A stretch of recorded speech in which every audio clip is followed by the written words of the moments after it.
12 de maio de 1988, na fictícia Serra Azul do Sul, em Minas Gerais. O sol da tarde pintava o céu de laranja, um cenário familiar para o Dr. Arthur Mendes, um veterinário de 42 anos que amava a vida no campo. Mas naquele dia, a beleza da paisagem escondia um futuro que ninguém poderia prever. Você acredita que alguém pode simplesmente evaporar, sumir sem deixar rastro? Muita gente vê o campo como um lugar de paz, mas hoje vou te mostrar que, às vezes, o silêncio do pasto pode gritar mais alto que qualquer metrópole. A resolução deste caso é tão chocante quanto o sumiço, provando que a resposta pode estar debaixo do nariz de todos por décadas, esperando apenas um par de mãos dispostas a cavar. A dor de não saber, a angústia de procurar uma resposta que nunca chega, é um sentimento que paralisa. E se eu te dissesse que a solução esteve ali por mais de 3 décadas, não por uma investigação mirabolante, mas pela curiosidade de um simples caseiro? Dr. Arthur era um homem conhecido e respeitado em toda a região. Não tinha tempo ruim para ele. Se uma vaca estava parindo de madrugada ou um cavalo se machucava no domingo, era só ligar que ele ia, com sua maleta de couro gasta pelo tempo. Naquela tarde de quinta-feira, o telefone tocou.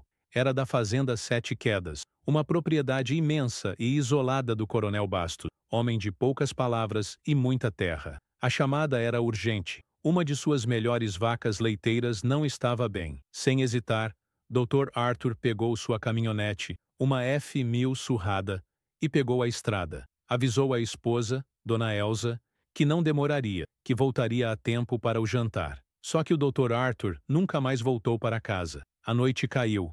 E nada. Dona Elza, com o coração apertado, começou a ligar para hospitais, para a polícia. No dia seguinte, a caminhonete dele foi encontrada na porteira da Fazenda Sete Quedas. A porta do motorista estava aberta, as chaves na ignição e sua maleta de veterinário intacta no banco do passageiro. Dentro da maleta, tudo em ordem. Seringas, remédios, anotações. Parecia que ele tinha simplesmente descido do carro para abrir a porteira e evaporado. Foi o começo de um dos casos de desaparecimento mais intrigantes de Minas Gerais. Um sumiço que deixou uma comunidade em pânico. A polícia foi chamada, e os investigadores interrogaram o Coronel Bastos. Com sua cara amarrada de sempre, ele confirmou a ligação, mas disse que o veterinário nunca chegou à sede da fazenda. Alegou que esperou por horas, e como o Dr. Arthur não apareceu, ele mesmo cuidou do animal. A história era estranha. Por que ele abandonaria o carro daquele jeito? A polícia fez buscas por toda a propriedade, uma área gigantesca de mato fechado e riacho. Cães farejadores foram usados, dezenas de voluntários ajudaram a vasculhar cada palmo de chão.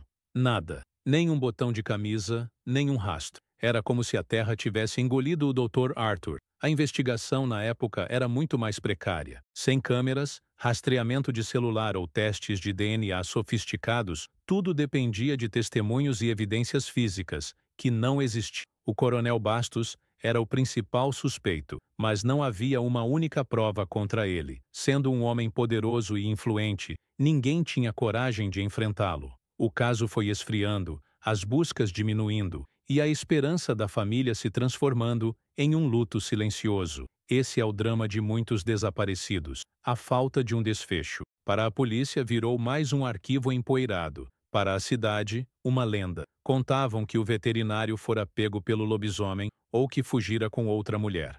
Ninguém queria acreditar no pior. Passaram-se 35 anos. Uma geração inteira cresceu ouvindo a história do jacaré veterinário que sumiu. A Fazenda Sete Quedas mudou de dono. O Coronel Bastos envelheceu e faleceu, levando consigo seus segredos. A fazenda foi vendida para um empresário de São Paulo, que contratou um novo caseiro, seu Zé, um homem trabalhador e de pouca prosa. Chegamos a 2023. A região passava por uma das piores secas em décadas. O novo dono da fazenda pediu a seu Zé que fizesse uma limpeza geral, incluindo reativar um poço antigo de pedra, que ficava perto de um galpão abandonado, e que não era usado há mais de 40 anos. Seu Zé e o filho começaram o trabalho. Ao tirar a tampa de madeira podre, um cheiro de mofo subiu. Começaram a descer um balde para tirar a lama e o lixo acumulado no fundo. Depois de horas sob o sol quente, o balde bateu em algo duro, com um som metálico. Curioso, Seu Zé iluminou o fundo do poço e viu o reflexo do metal. Com muito esforço, usando um gancho de ferro,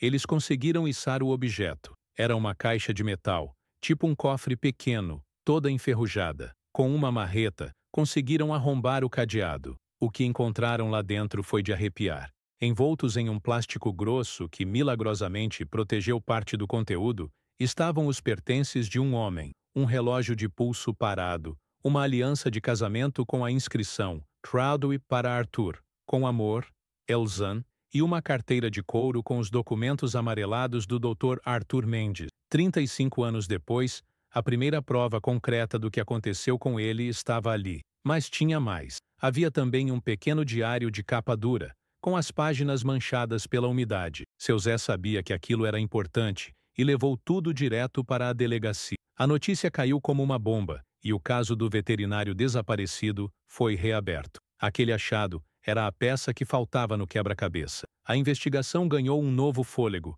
agora com uma vantagem que a polícia de 1988 não tinha: a tecnologia. O diário estava em péssimo estado, quase ilegível a olho nu. A perícia técnica entrou em ação.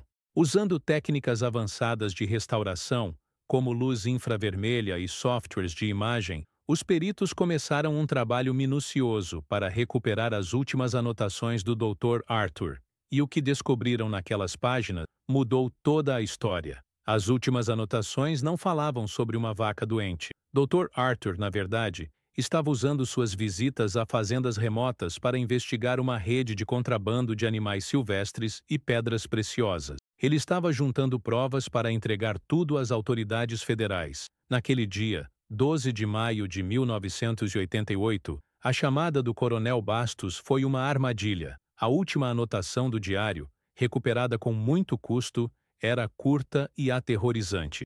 O coronel descobriu. Ele me chamou aqui com a desculpa da vaca. Sinto que não saio vivo daqui. As provas estão comigo. Dr. Arthur não desapareceu. Ele foi silenciado. O coronel e seus comparsas o pegaram, tomaram suas provas e jogaram a caixa com seus pertences no poço para que nunca fosse encontrada. O que aconteceu com o corpo dele, infelizmente, continua sendo um mistério. Provavelmente foi enterrado em algum lugar daquela imensa propriedade, mas a verdade sobre o motivo de seu sumiço veio à tona. Não foi um crime passional, não foi uma fuga, foi uma queima de arquivo. Um homem bom que pagou com a vida por tentar fazer a coisa certa. Esse desfecho, 35 anos depois, trouxe um alívio amargo para a família. A viúva, Dona Elza, já idosa, pôde finalmente entender o que aconteceu com o marido. Não era o final que ela queria, mas era um final.